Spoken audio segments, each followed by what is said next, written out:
नमस्कार दोस्तों, स्वागत है आपका हमारे चैनल SRG स्टोरी में, जहां हम लाते हैं दिलचस्प और प्रेरणादायक कहानियां। आज हम आपके लिए एक नई कहानी लेकर आए हैं जो निश्चित ही आपको पसंद आएगी। तो चलिए बिना देर किए शुरू करते हैं आज की कहानी।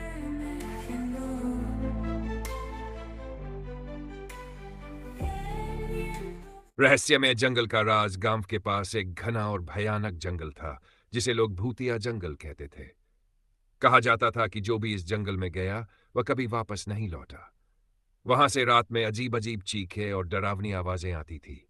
गांव वाले उस जंगल से दूर रहने में ही अपनी भलाई समझते थे। कहानी की शुरुआत स्वराज और अर्नव, दो घनिष्ठ मित्र, गांव में नए आए थे। दोनों पढ़े लिखे और बेहद जिज्ञासु स्वभाव के थे। गांव वालों से जंगल की कहानियां सुनकर स्वराज की रुचि बढ़ गई। उसने अर्नव से कहा, हमें इस जंगल के रहस्य का पता लगाना चाहिए। हो सकता है वहां कोई गुप्त खजाना छिपा हो।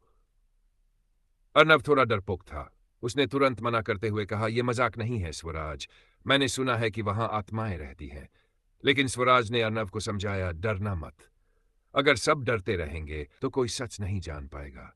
हमें इस राज को सुलझाना होगा। जंगल में प्रवेश। अगली रात दोनों ने एक मशाल और कुछ जरूरी सामान लिया और जंगल की ओर निकल पड़े। जैसे ही उन्होंने जंगल में कदम रखा, अचानक ठंडी हवा चलने लगी। आसपास की सन्नाटे में अजीब सी फुसफुसाहट सुनाई दे रही थी। थोड़ी दूर चलने के बाद उन्हें पेड़ों के पीछे से किसी के देखने का एहसास हुआ। अर्नव ने कहा, स्वराज, मुझे लग रहा है कि हमें वापस लौट जाना चाहिए। ये जगह सही नहीं लगती। स्वराज ने हंसते हुए जवाब दिया, डर मत, ये बस हमारा वहम है। रहस्यमय हवेली। चलते चलते उन्हें जंगल के बीचों बीच एक पुरानी और खंडहर हवेली दिखी। हवेली पर काले झंडे लहरा रहे थे और दरवाजे पर खून के धब्बे थे। अर्नव के पैर कांपने लगे, लेकिन स्वराज ने दरवाजा खोल दिया। अंदर का माहौल और भी डरावना था। हर जगह मकड़ियों के जाले और अंधेरा छाया हुआ था। तभी उन्हें दीवार पर खून से लिखा हुआ एक संदेश दिखा, जो भी यहां आएगा वो अपनी मौत को गले लगाएगा। रहस्यमय बूढ़ा आदमी। हवेली के अंदर आगे बढ़ते ही अचानक एक बूढ़ा आदमी सामने आ गया। वह लंबा दुबला पतला था और उसकी आंखें खून जैसी लाल थीं। वह बोला, तुमने यहां आकर बहुत बड़ी गलती की है। अब तुम यहां से जिंदा नहीं जा सकते। अर्नव ने डरते हुए पूछा, आप कौन हैं? बूढ़े ने कहा, मैं इस जंगल का आखिरी इंसान हूं। वर्षों पहले यह जंगल एक राजा का था, जिसने यहां एक खजाना छुपाया था। लेकिन उस खजाने की रक्षा के लिए उसने एक राक्षस को बुलाया। अब वह राक्षस हर रात लोगों की बलि लेता है। राक्षस का सामना। बूढ़े आदमी की बात खत्म होते ही जोरदार गड़गड़ाहट हुई।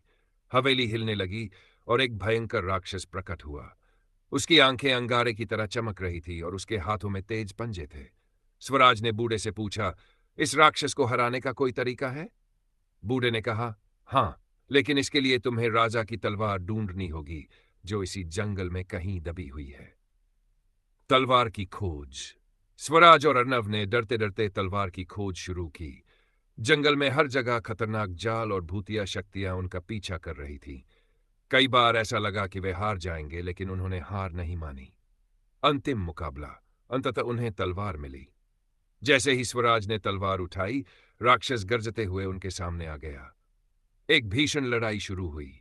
अर्नव ने स्वराज की मदद की और उन्होंने राक्षस को हराने की पूरी कोशिश की। क्या हुआ अंत में? क्या स्वराज और अर्नव राक्षस को हराने में सफल हुए?